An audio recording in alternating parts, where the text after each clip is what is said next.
It's a very nice trailer for a 1997 model. As you can tell, it's always set inside. The inside is very nice.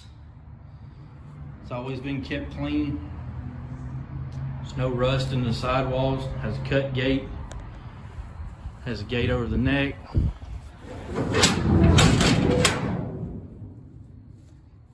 Good tires. Rear spare.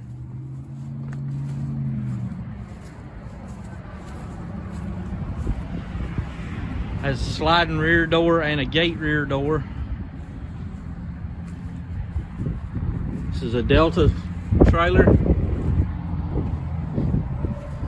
It's at Eagleville Implement Company, 637 South Main.